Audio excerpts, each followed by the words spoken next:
The gymnasium fell silent as the petite woman in civilian clothes stepped forward. At 5 feet 4 inches tall, wearing a simple tracksuit and sneakers, Sarah Martinez looked like any ordinary fitness instructor. The 23 male soldiers standing in formation before her exchanged glances, some barely suppressing smirks. They had been told their new combat training instructor was coming, but this wasn't what they expected. "Gentlemen," the base commander announced, "meet Master Sergeant Sarah Martinez, your new close-quarters combat instructor." One soldier in the back row whispered to his buddy, "This has got to be a joke." Sarah heard it. She had heard it countless times before. In Afghanistan, in Iraq, in training facilities across 3 continents. Men twice her size underestimating the woman who had survived more combat missions than most of them had hot meals. The woman who had earned her black belt in 3 different martial arts before she could legally drink. The woman who had single-handedly neutralized a Taliban cell that had ambushed her convoy. She stepped closer to the formation, her combat boots making soft clicks against the polished floor. Her voice was calm, almost gentle when she spoke. "I understand your confusion," she said, making eye contact with each soldier. "You see someone who looks like she should be teaching yoga, not combat techniques. You're wondering how someone my size could possibly teach you anything about fighting." The gymnasium remained silent, but she could feel the tension, the doubt radiating from the group. "Here's what I want you to remember," Sarah continued, her voice still soft but carrying an edge that made several soldiers straighten unconsciously. "In 12 minutes, some of you are going to be on this floor, questioning everything you thought you knew about combat. Others are going to be calling for medics. And all of you are going to understand why they call me the Marine Combat Master." She paused, letting her words sink in. "I'm going to give you fair warning, just once. I've been in more firefights than you've had birthdays. I've neutralized enemy combatants with my bare hands while under fire. I've trained special forces units in 6 different countries. I don't do this to prove a point. I do this to keep you alive when it matters." The smirks had disappeared. Some soldiers were beginning to look uncomfortable, others curious.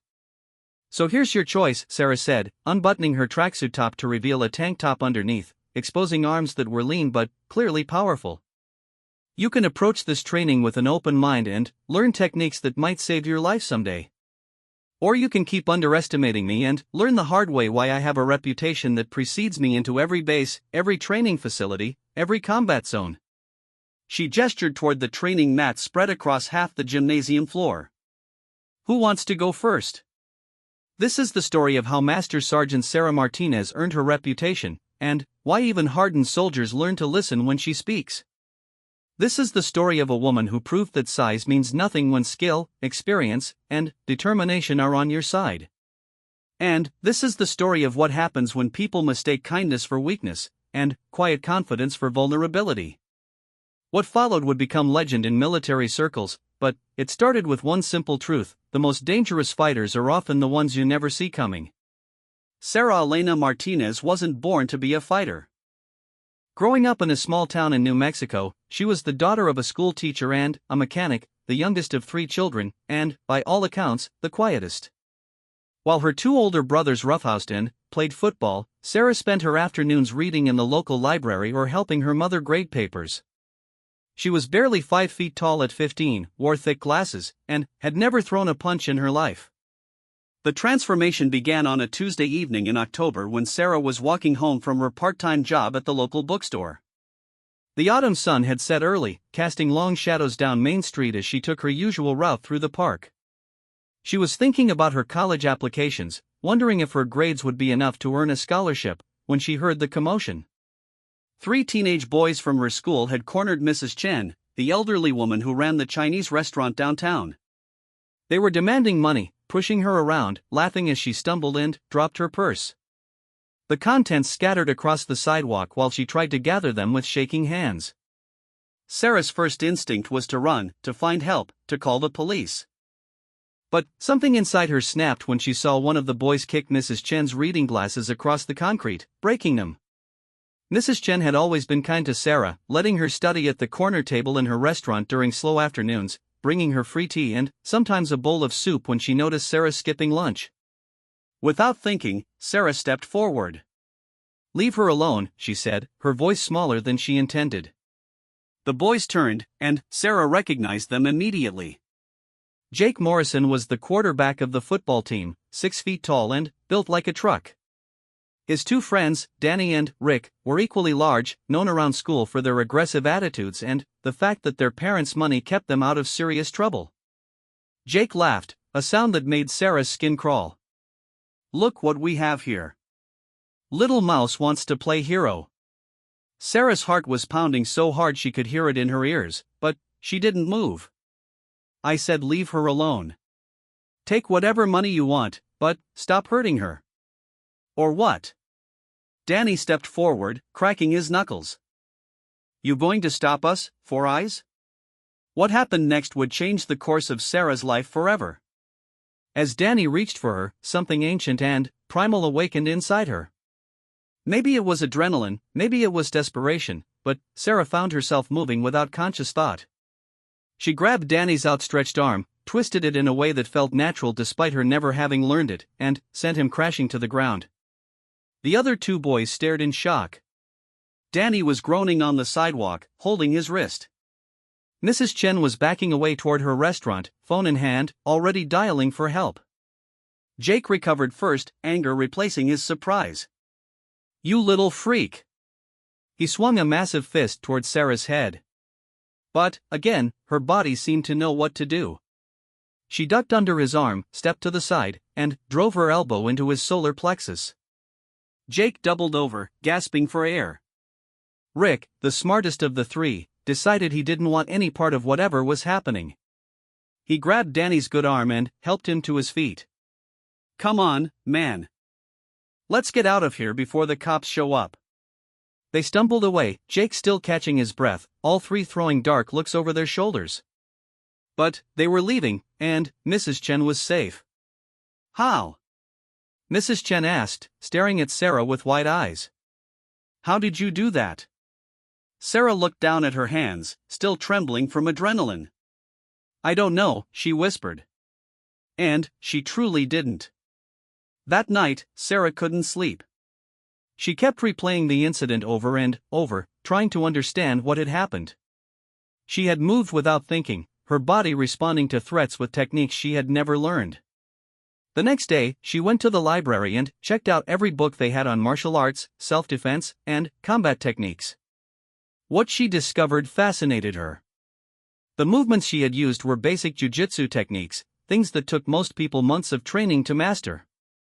Somehow, she had performed them perfectly on instinct alone.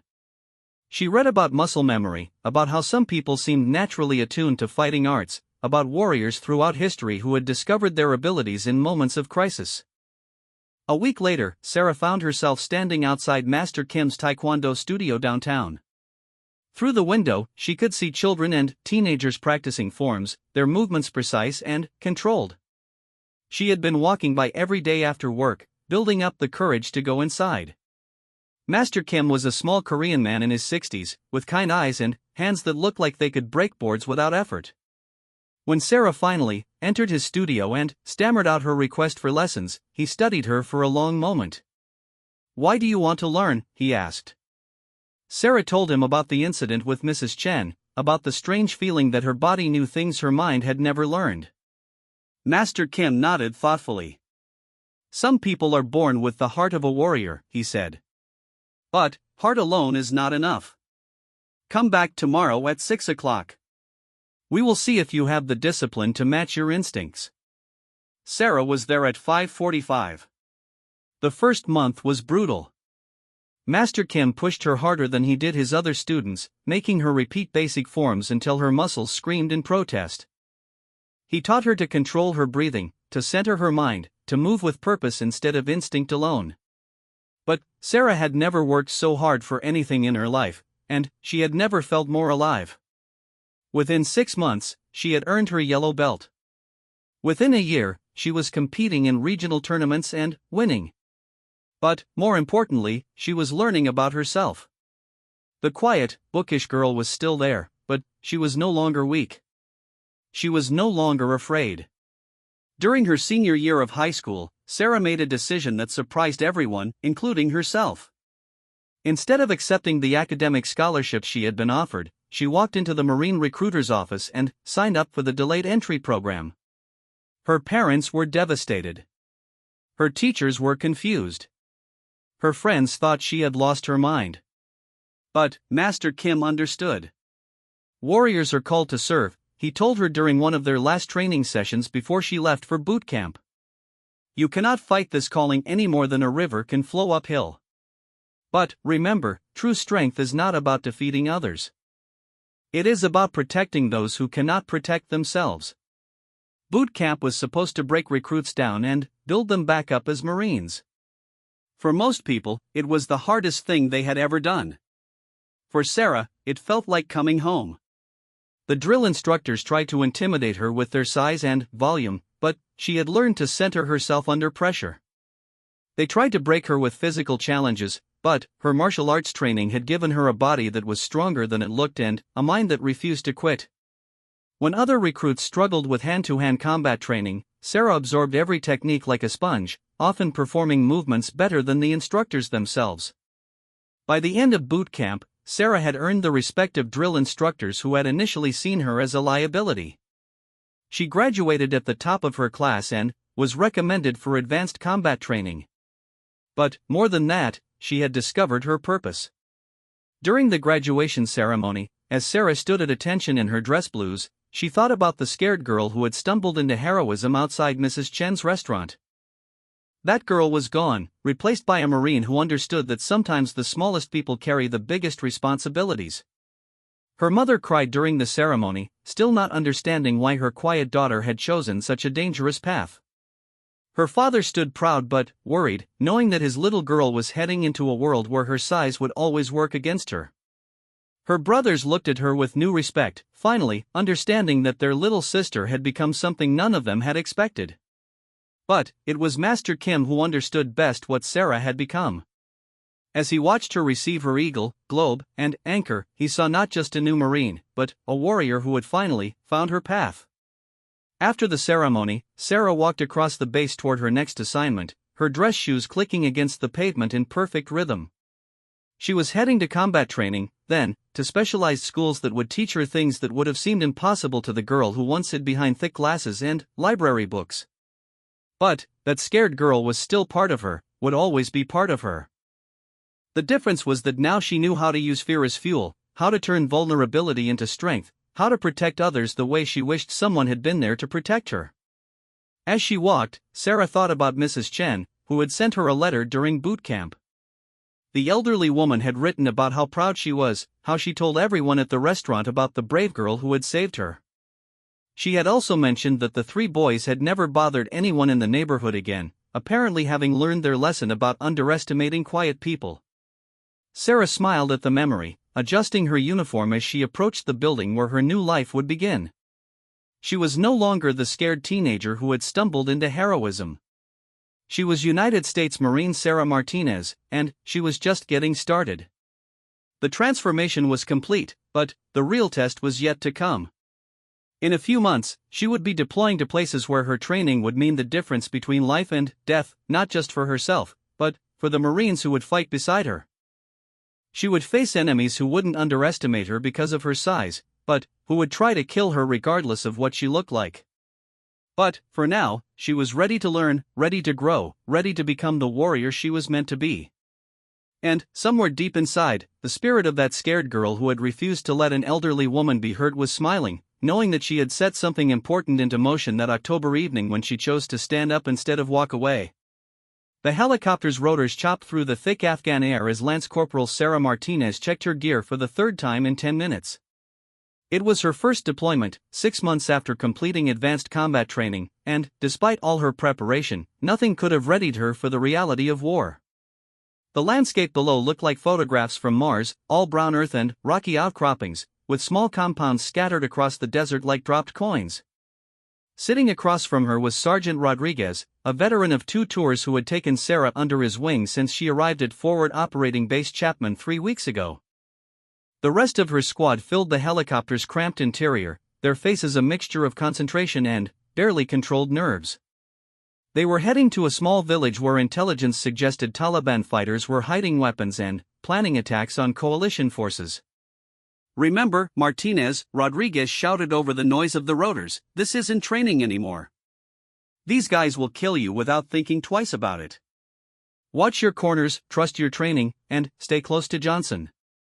He nodded toward the massive Marine sitting next to Sarah, a gentle giant from Alabama who could carry a wounded soldier like he was lifting a child. Sarah nodded, her mouth dry despite the water she had been sipping throughout the flight. She had excelled in every training scenario, outperformed Marines twice her size in combat simulations, and earned the grudging respect of her instructors. But this was different. The bullets would be real, the stakes absolute. The helicopter touched down in a cloud of dust and noise. Sarah's boots hit Afghan soil for the first time, and she immediately felt the weight of her gear, the heat pressing down like a physical force, and the strange silence that followed the departure of their ride home. The squad formed up quickly, Rodriguez taking point as they moved toward the village. The first hour passed without incident. They moved from building to building, clearing rooms with practiced efficiency.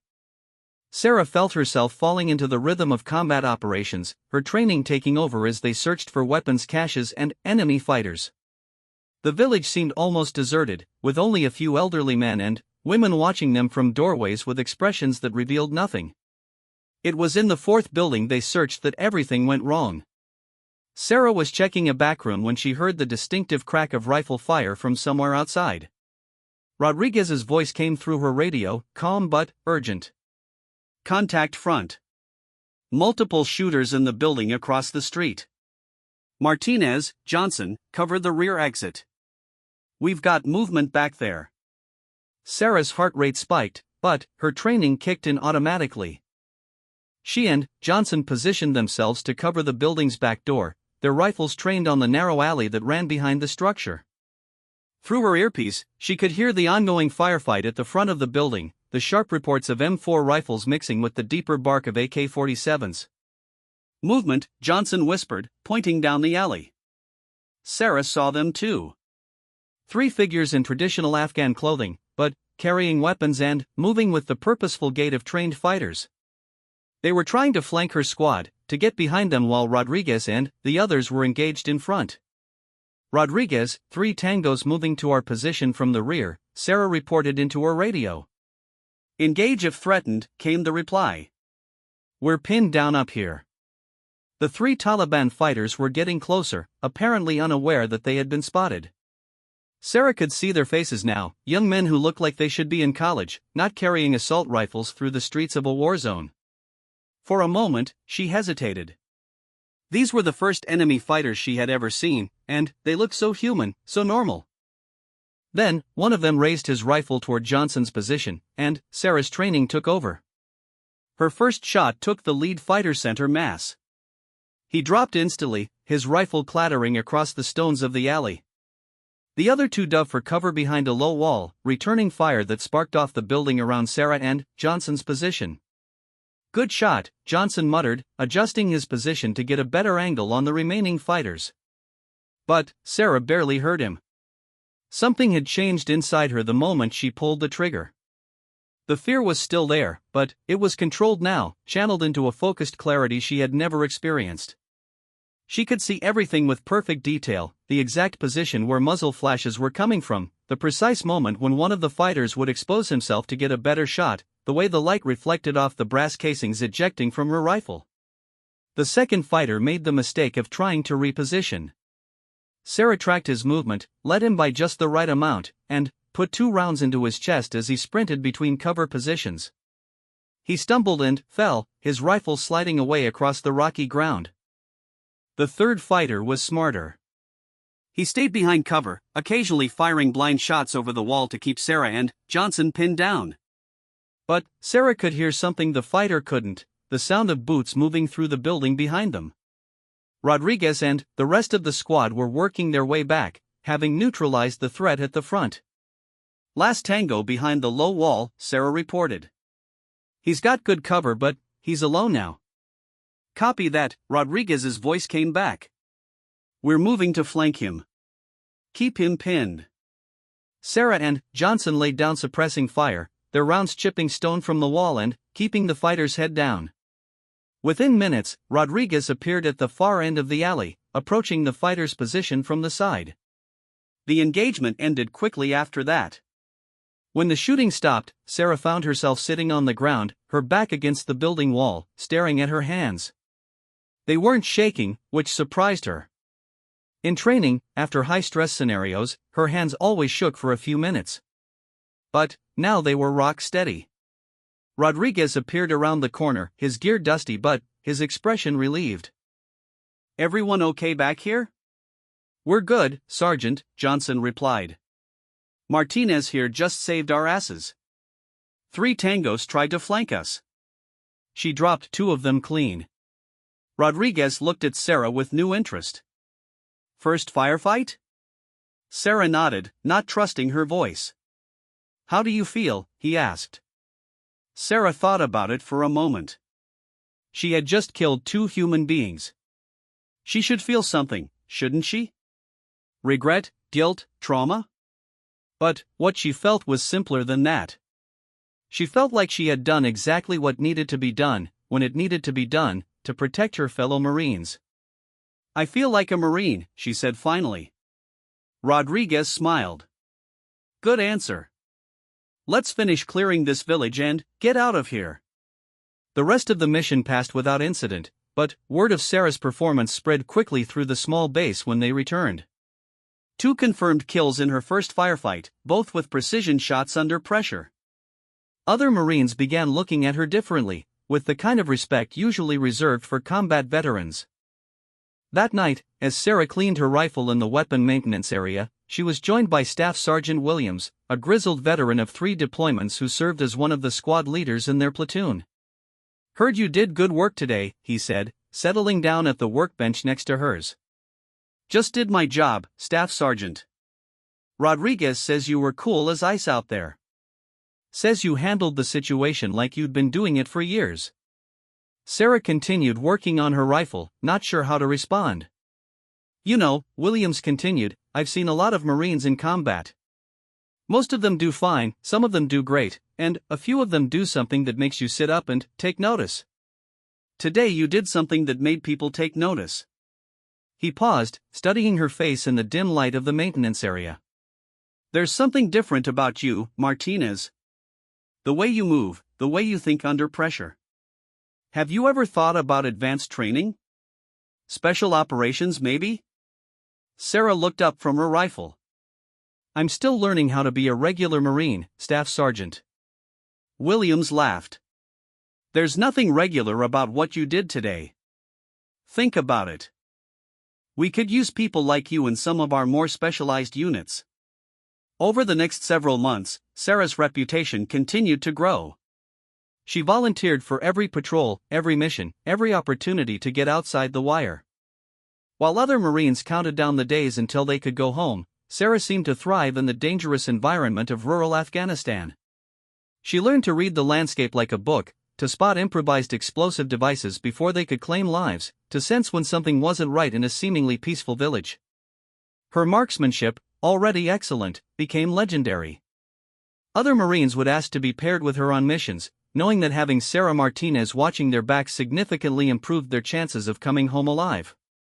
But it wasn't just her shooting that set her apart. Sarah had a way of moving through hostile territory that reminded older Marines of big cats they had seen in nature documentaries. She was aware of everything around her, constantly analyzing threats and opportunities, always thinking 3 steps ahead of whatever situation she found herself in. 6 months into her deployment, Sarah was approached by a man in civilian clothes who introduced himself only as Agent Thompson. He claimed to work for a government agency that he didn't name, and he wanted to talk to her about opportunities for a Marine with her particular skill set. "I've been watching your reports," he said as they sat in one of the base's few quiet areas. "You've been involved in 17 firefights, with 23 confirmed enemy kills. You've never been wounded, never made a tactical error, never failed to complete a mission objective. That's not normal, even for Marines." Sarah studied his face, trying to read his intentions. "What do you want?" "I want to offer you training that will make you even better at what you're already exceptional at doing." Special programs, elite units, missions that matter on a global scale. I'm happy being a regular Marine, Sarah replied. Thompson smiled. No, you're not. You're happy being a Marine, but there's nothing regular about you. The question is whether you want to reach your full potential or spend your career being underutilized. He left a business card with no name, just a phone number. Think about it, he said as he walked away. People like you don't come along very often. It would be a shame to waste that potential. That night, Sarah lay on her narrow cot staring at the ceiling of her hooch, listening to the distant sound of helicopters and thinking about her future. She had found something in combat that she hadn't even known she was looking for. She was good at this, better than good, and she was making a difference in ways that mattered. But she was also beginning to understand that her current assignment was just the beginning. There were levels of training, of responsibility, of capability that she had never even imagined. And, somewhere deep inside, the part of her that had always pushed for more, that had driven her from the library to the dojo to the battlefield, was telling her that Agent Thompson might be right. The scared girl who had saved Mrs. Chun was completely gone now, replaced by a warrior who was just beginning to understand what she was capable of. Sarah Martinez was no longer becoming a Marine. She was becoming something more dangerous and more necessary than she had ever dreamed possible. As she finally drifted off to sleep, her hand resting on the rifle beside her cot, Sarah knew that when she returned from this deployment, she would be making some important decisions about her future. The question wasn't whether she would continue to serve, but how far she was willing to go to become the best version of the warrior she was meant to be. The phone call came on a rainy Tuesday morning, 2 months after Sarah had returned from her first deployment. She was stationed at Camp Pendleton, going through the motions of garrison life and finding it nearly unbearable after the intensity of combat operations. The routine training exercises felt like children's games, the administrative duties mind-numbing, the sense of purpose that had defined her life in Afghanistan nowhere to be found. Corporal Martinez? The voice on the other end was crisp, professional, unfamiliar. Yes, sir. This is Colonel Harrison from Marine Corps Special Operations Command. I believe you met one of my colleagues during your recent deployment. Agent Thompson mentioned you might be interested in some advanced training opportunities. Sarah remembered the business card she had kept in her wallet for months, the phone number she had stared at dozens of times but never called. Yes, sir. I remember. Excellent. How would you feel about a temporary assignment to Quantico for some specialized training? Nothing you can't handle, but definitely a step up from your current duties. Sarah looked around the motor pool where she was supposed to be inventorying spare parts, a task that had been assigned to keep her busy rather than because it needed to be done. When do I leave, sir? Colonel Harrison chuckled. Tomorrow morning. Pack light and pack for extended field work. You'll be briefed when you arrive. The drive to Quantico took 6 hours, giving Sarah plenty of time to think about what she might be getting herself into. Agent Thompson had been vague about the opportunities he had mentioned, but Sarah had done her research. Marine Corps Special Operations Command ran some of the most elite training programs in the military, preparing Marines for missions that regular units couldn't handle. The facility she reported to looked nothing like the main base at Quantico. It was smaller, more isolated, surrounded by woods that seemed designed to hide whatever was going on inside. The Marines she saw moving around the compound looked different too, harder somehow, moving with the kind of controlled precision that only came from extensive training and real-world experience. Sarah was met at the gate by a staff sergeant who introduced himself as Walsh. He was compact and wiry, with intelligent eyes and scars on his hands that suggested extensive close-quarters combat training. Welcome to the farm, he said as he led her toward a nondescript building. That's what we call this place, though you won't find it on any official maps. You're here for a 6-week evaluation program. If you complete it successfully, you'll be offered a permanent assignment with a classified unit. If you don't complete it, you'll return to your previous duty station and never speak about what you've seen here. He paused at the entrance to the building. Fair warning, Corporal. This isn't like anything you've experienced before. We're going to test everything about you, your physical capabilities, your mental toughness, your ability to think under extreme pressure, your capacity for learning new skills. Most people who come here don't make it through the first week. Are you sure you want to do this? Sarah thought about the motor pool, about inventory sheets and routine training exercises, about the growing sense that she was wasting her potential. Yes, Staff Sergeant. I'm sure.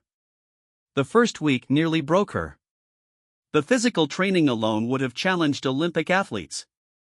5-mile runs in full gear before breakfast, hand-to-hand combat sessions that lasted for hours, obstacle courses that seemed designed by someone with a sadistic imagination. Sarah's body, already conditioned by Marine training and combat deployment, was pushed beyond anything she had thought possible. But the physical challenges were just the beginning.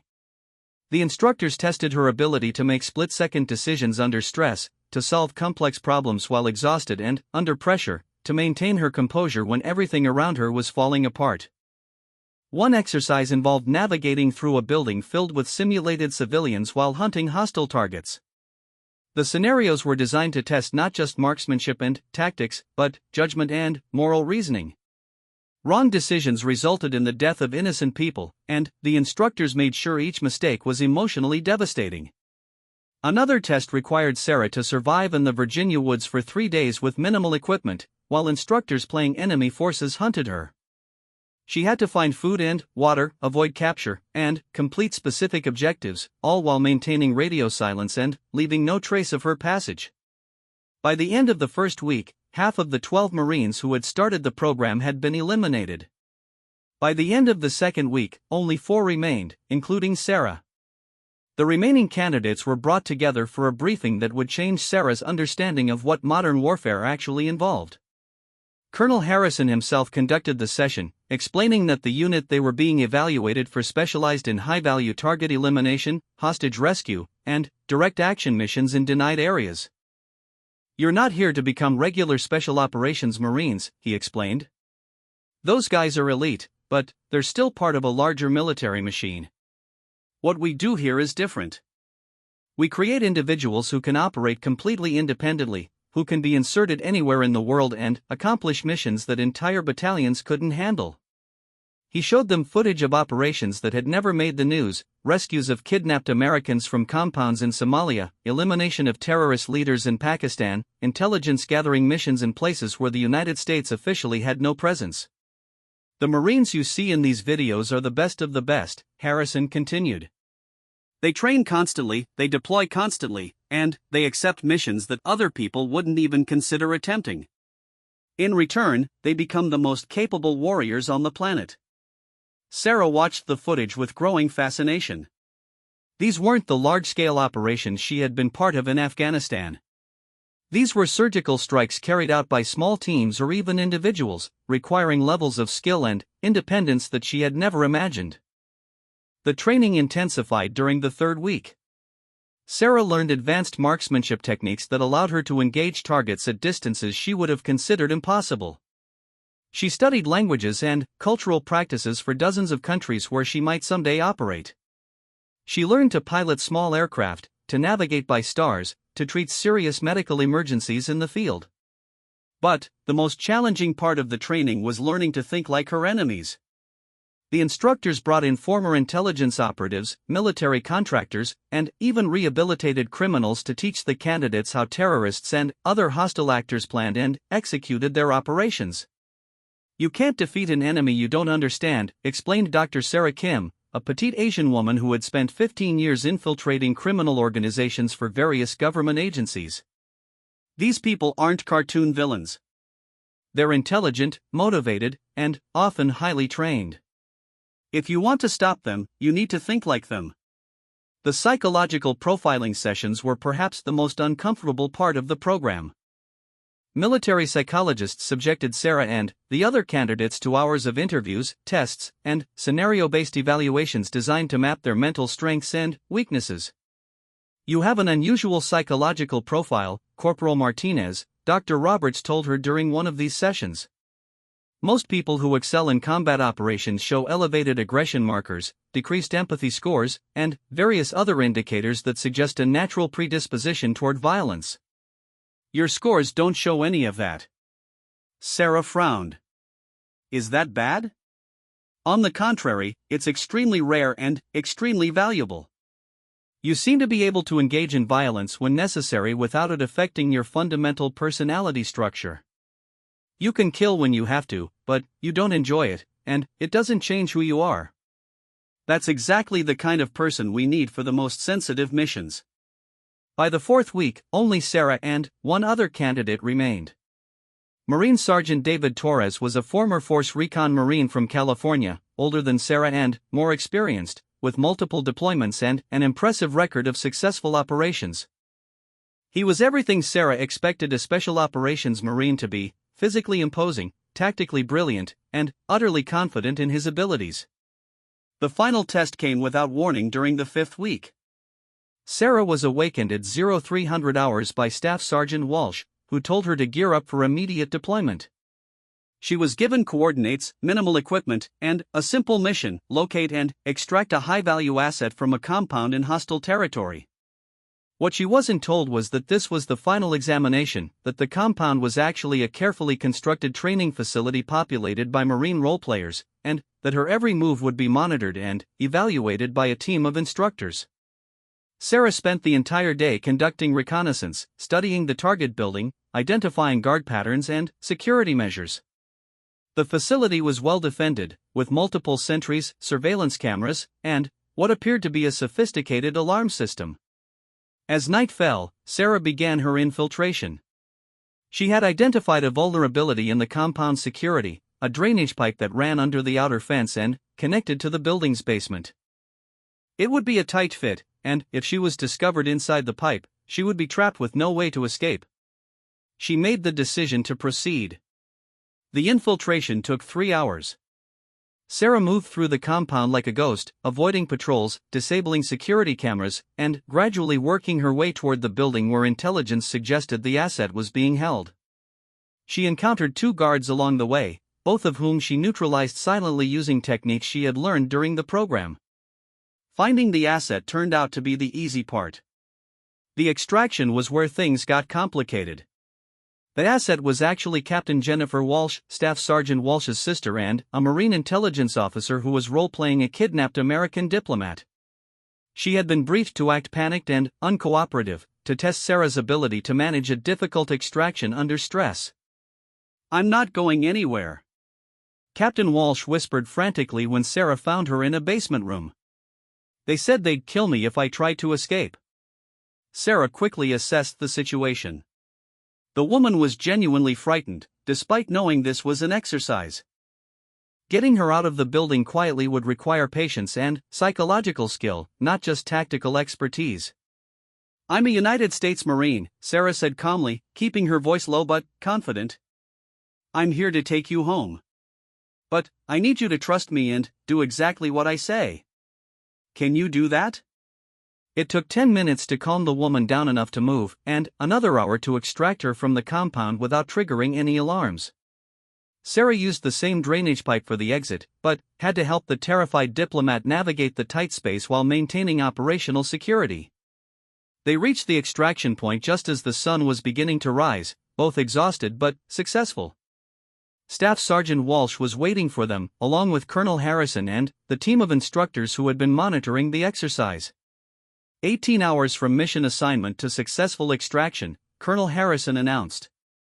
"No alarms triggered, no casualties, asset recovered in perfect condition. Outstanding work, Corporal Martinez." Sarah looked around, suddenly realizing what had just happened. This was the final test? "This was everything," Harrison replied. "Reconnaissance, planning, infiltration, asset recovery, psychological management, tactical execution. In 18 hours, you demonstrated every skill we've been teaching you for the past 5 weeks." He paused, studying her face. "Congratulations, Corporal Martinez. You've just earned yourself a place in one of the most elite units in the United States military. The question is, are you ready for what comes next?"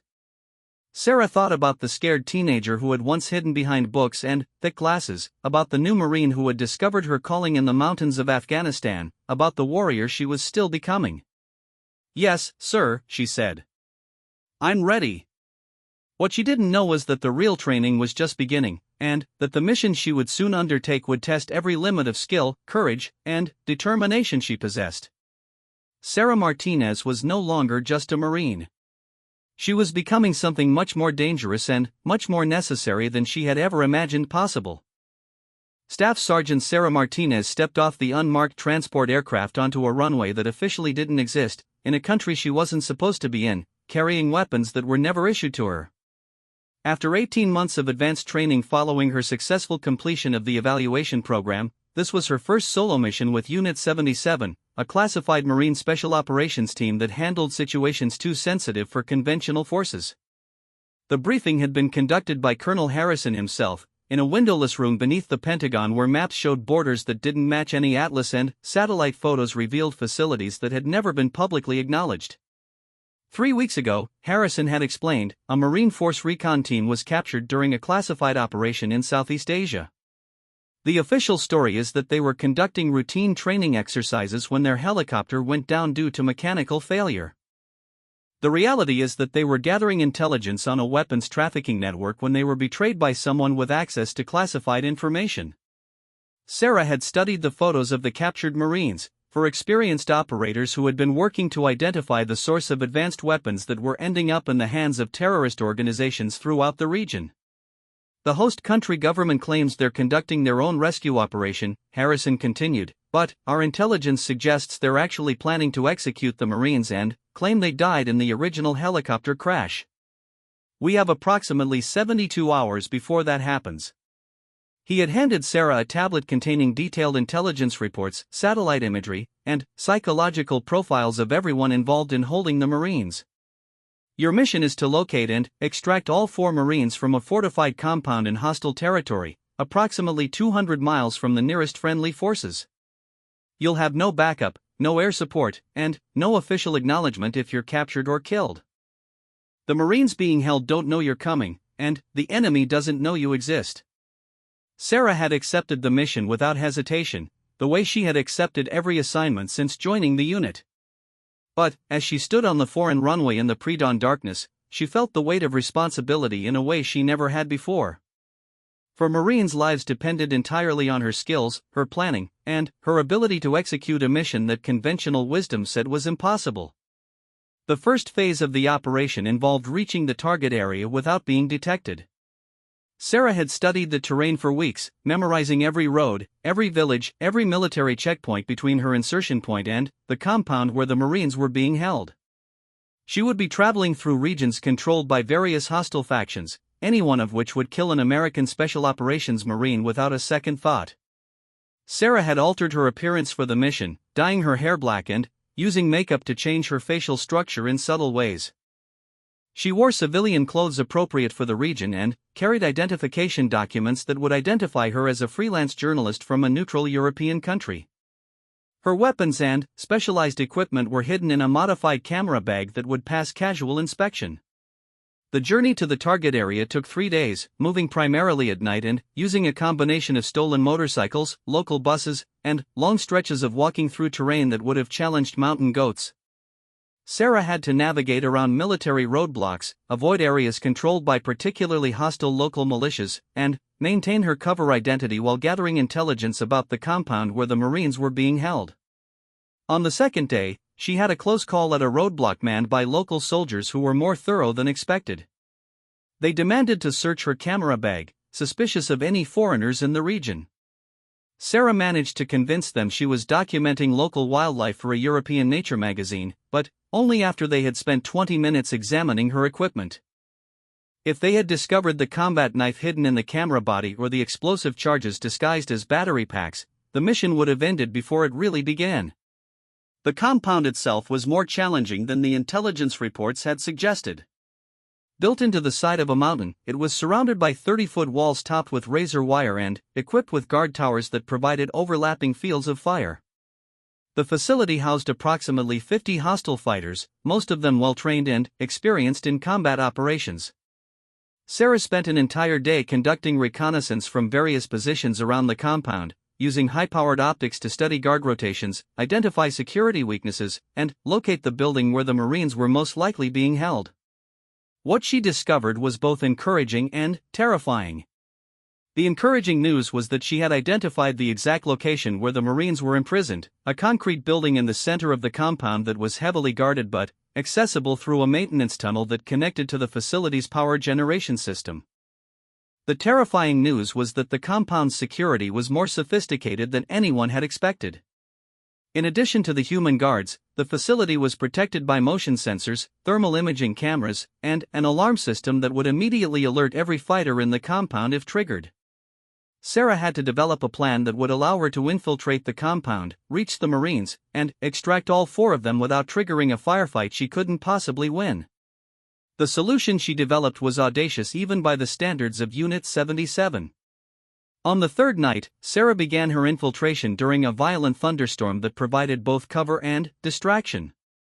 She had spent hours studying the compound's electrical system, identifying the exact moment when lightning strikes would cause temporary fluctuations in their security grid. Using climbing equipment that weighed less than 5 pounds but could support 10 times her body weight, Sarah scaled the compound's outer wall during a particularly intense lightning strike that knocked out the thermal imaging cameras for 90 seconds. She dropped into the compound during the security blackout and immediately moved toward the power generation building.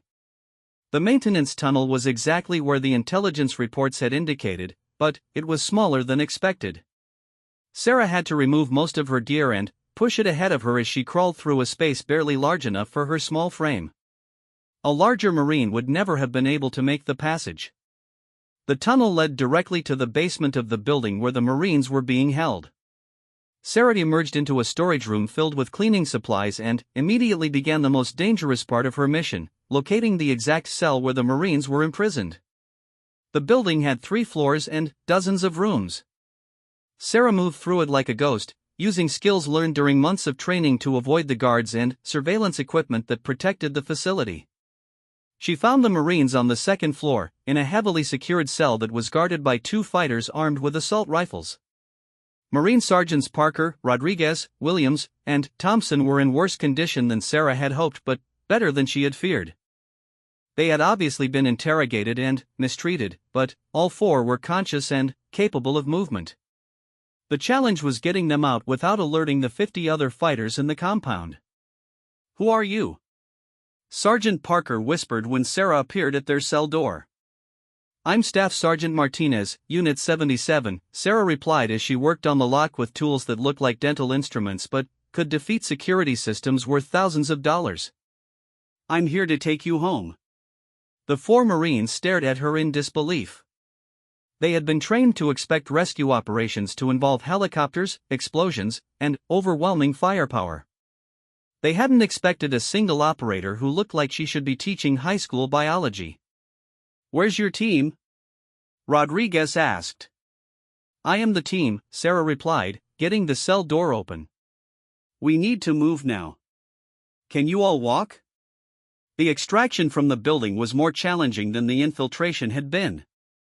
Sarah had to guide 4 Marines who were weakened from captivity through a facility filled with hostile guards, while maintaining the operational security that had gotten her this far. They used the same maintenance tunnel to exit the building, but getting 4 additional people through the cramped space took much longer than Sarah's solo infiltration. By the time they reached the compound's outer wall, the storm had passed, and the security systems were fully operational. Sarah had prepared for this contingency. Hidden in her gear were explosive charges powerful enough to destroy an entire section of the compound's wall, creating the distraction they would need to escape in the chaos that followed. The explosion lit up the night sky and sent debris flying in every direction. Every fighter in the compound immediately responded to what they assumed was an attack by a large enemy force. In the confusion that followed, Sarah led the 4 Marines through the breach in the wall and into the rocky terrain beyond. The escape and evasion phase of the mission lasted 36 hours. Sarah had to keep 4 weakened Marines moving through hostile territory while avoiding the search parties that were scouring the region looking for them. They traveled primarily at night, hiding during the day in caves and abandoned buildings that Sarah had identified during her initial reconnaissance. On the 2nd day, they were spotted by a patrol of local fighters who immediately called for reinforcements. Sarah made the decision to engage, using her rifle to eliminate 3 enemies while directing the Marines to better defensive positions. It was a risk that could have compromised the entire mission, but allowing the patrol to escape would have brought every hostile force in the region down on them. The firefight lasted less than 10 minutes, but it demonstrated to the Marines they were escorting exactly why Sarah had been chosen for this mission. Her marksmanship was surgical, her tactical thinking flawless, and her ability to command a combat situation absolute. "Jesus Christ," Sergeant Williams muttered as they moved away from the site of the engagement. "Who the hell are you?" "Someone who's very good at bringing people home," Sarah replied. The extraction took place at a remote airstrip that had been abandoned for decades but was still long enough to handle the unmarked aircraft that would carry them back to safety. Sarah had timed their arrival perfectly, reaching the landing zone exactly when the extraction aircraft appeared on the horizon. As they waited for the plane to land, Sergeant Parker studied Sarah with obvious curiosity. "I've never seen anything like what you just did," he said. "That compound should have been impossible to crack, especially for a solo operator." Sarah checked her gear one final time as the aircraft touched down. Impossible is just another word for untrained. The flight back to friendly territory took 6 hours, during which Sarah finally allowed herself to relax for the first time in a week. She had accomplished something that military strategists would have said couldn't be done, successfully infiltrating a heavily defended enemy facility, extracting 4 captured Marines, and escaping through hostile territory without losing a single person. But, as she watched the 4 Marines sleeping in their seats, finally, safe after weeks of captivity, Sarah understood that this mission was just the beginning. Unit 77 specialized in impossible operations, and there would always be more Marines, more hostages, more situations that required someone willing to go places and do things that conventional forces couldn't handle. When they landed, Colonel Harrison was waiting with a medical team and a debriefing team. The Marines were taken immediately for medical evaluation and psychological counseling. Sarah was taken to a different building for what she expected would be a routine operational debriefing. Instead, she found herself sitting across from Harrison and 2 people she didn't recognize, a woman in an expensive business suit who introduced herself as Deputy Director Chun from an agency she didn't name, and a man in military dress uniform who wore the stars of a general but offered no identification beyond that. "Staff Sergeant Martinez," Harrison began, "what you accomplished in the last week was extraordinary, even by our standards. You successfully completed a mission that our best analysts said had less than a 15% chance of success." The woman in the business suit leaned forward. "More importantly, you did it in a way that leaves no footprint, no evidence that American forces were ever involved. The compound explosion will be attributed to an internal dispute between criminal organizations. The 4 Marines you rescued were never officially captured, so their rescue doesn't exist either." The general spoke for the first time. "We have a proposition for you, Sergeant Martinez. An opportunity to take your skills to the next level and handle missions that are even more sensitive than what you've been doing with Unit 77. Sarah looked at each of them in turn, understanding that she was being recruited for something even more classified than her current assignment. "What kind of missions?" she asked. "The kind that never happened," Deputy Director Chen replied. "The kind that prevent wars instead of fighting them. The kind that only a very few people in the world are capable of handling." Sarah thought about the scared teenager who had once saved an elderly woman from bullies, about the Marine who had discovered her calling in the mountains of Afghanistan, about the special operations warrior who had just accomplished the impossible. "When do I start?" she said. The 3 officials exchanged glances, and Sarah realized that her life was about to change in ways she couldn't yet imagine. She was about to enter a world where national security depended on the actions of individuals who officially didn't exist, who carried out missions that could never be acknowledged, who lived in the shadows between peace and war.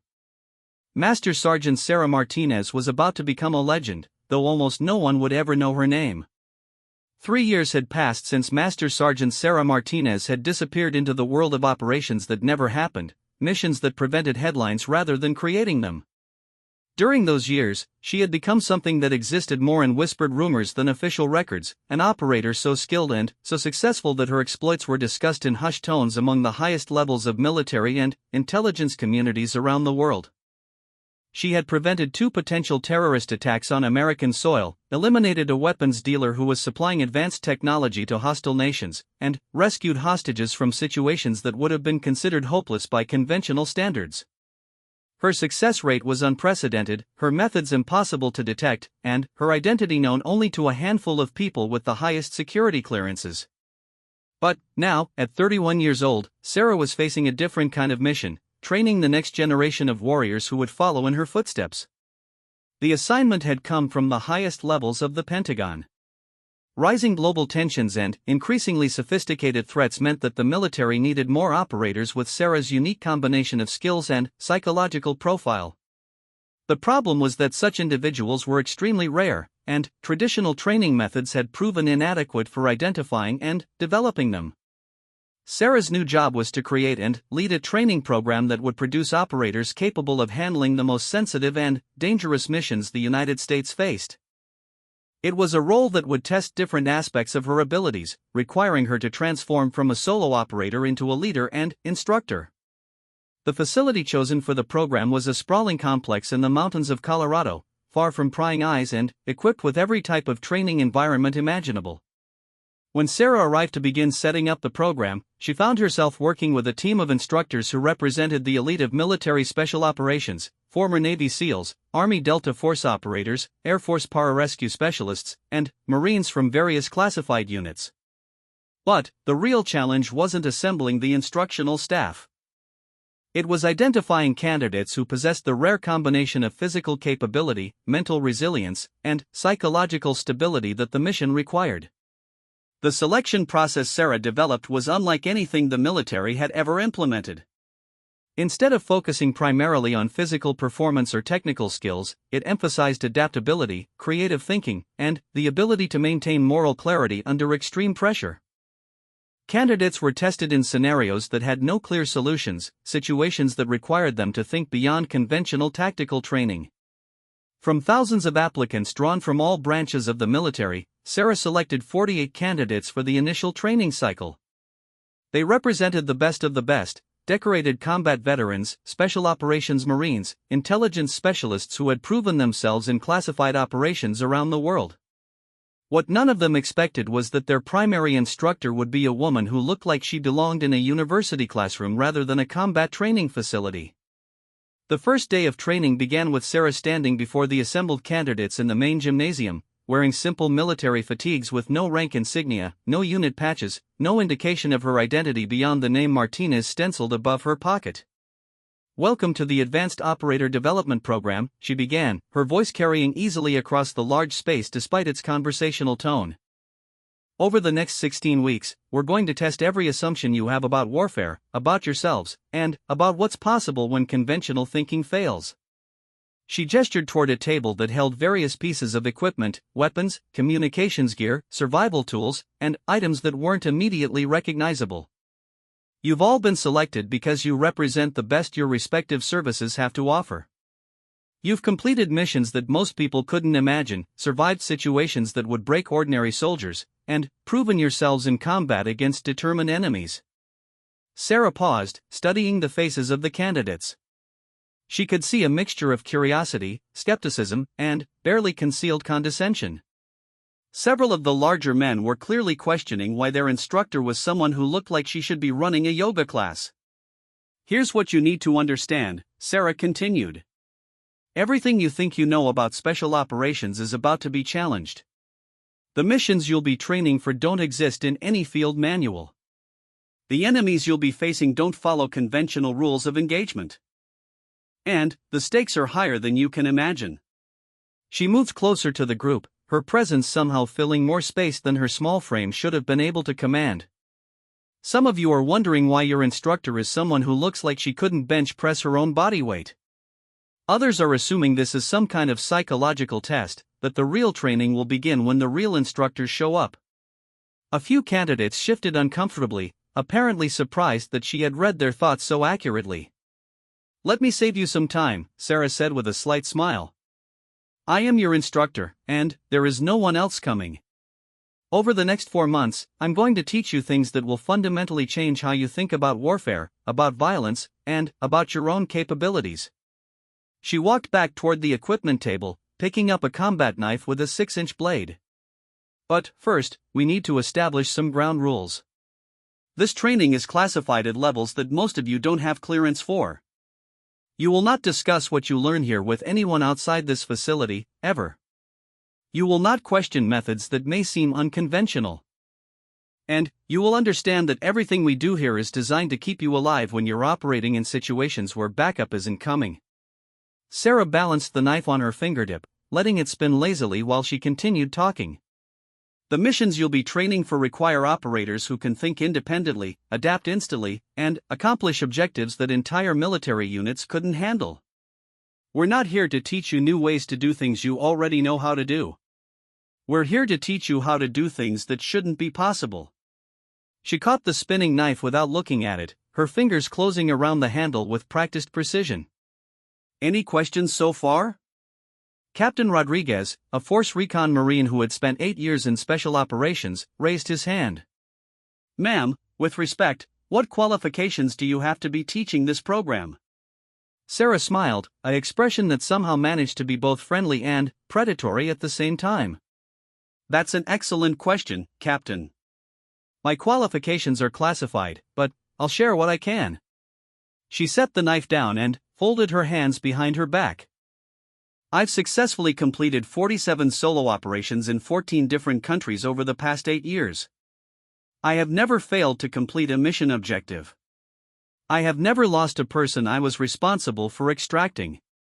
And I have never been detected, captured, or identified during any operation. She paused, letting that information sink in.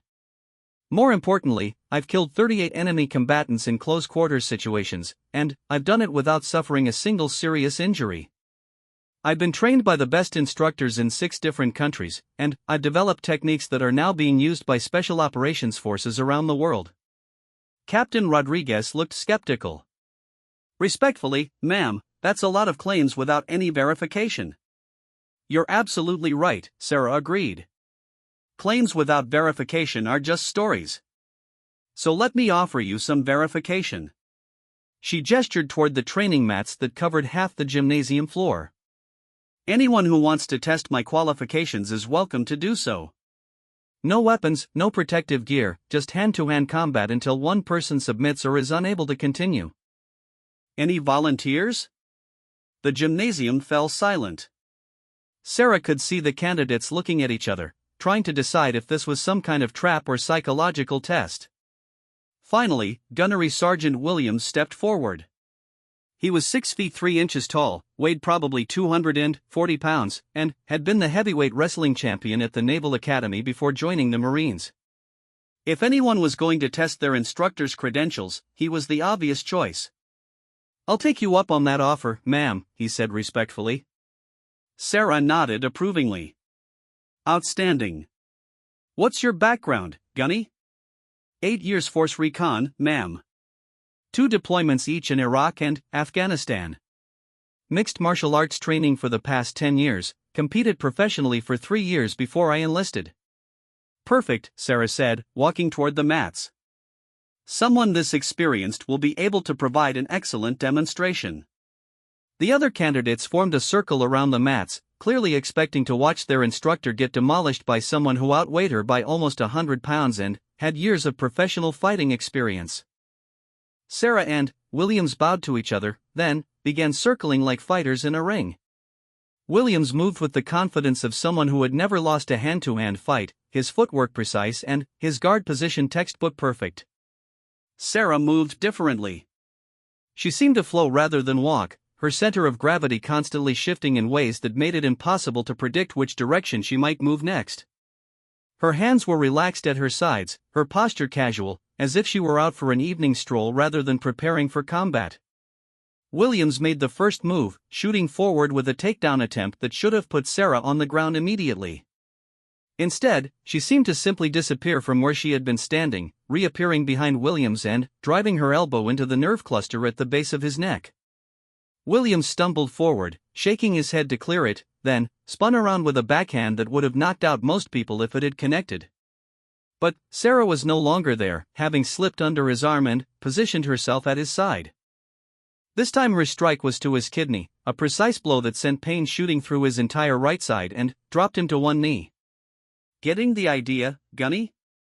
Sarah asked conversationally as she stepped back to give him room to recover.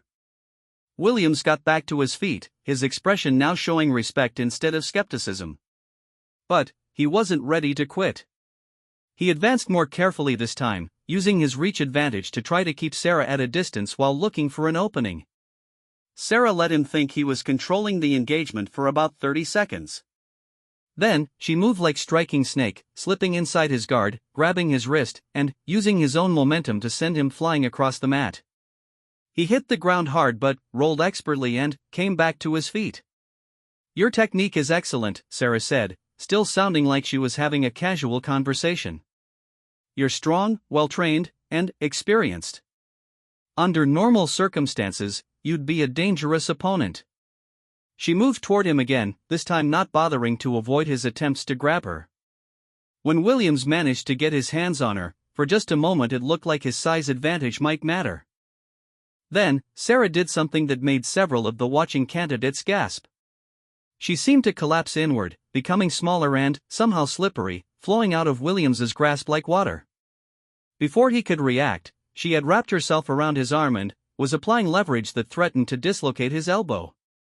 Williams tried to power out of the submission, but Sarah had positioned herself in a way that made his strength irrelevant. The harder he struggled, the more pressure she applied to his joint. "I submit," Williams said through gritted teeth. Sarah immediately released the hold and helped him to his feet. "Outstanding demonstration, Gunny. You fought exactly the way you were trained to fight, and you fought well.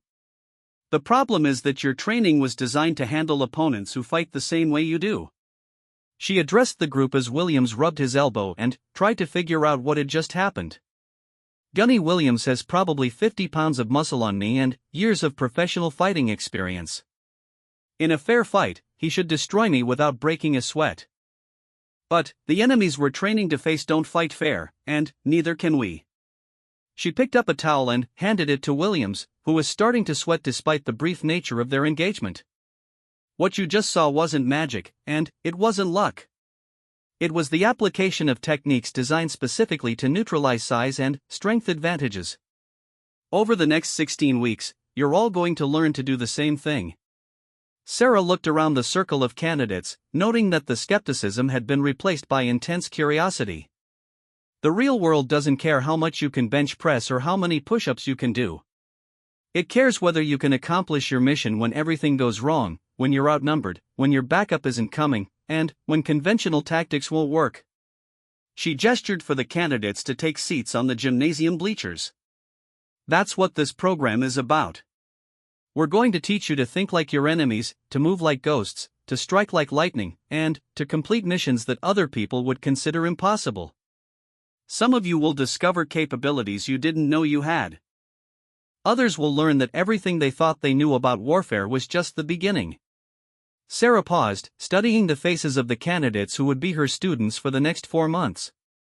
"But first, we need to forget everything you think you know about what's possible.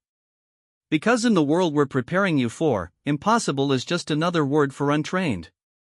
As the candidates filed out of the gymnasium at the end of that first day, several of them approached Williams to ask what the fight had felt like from his perspective.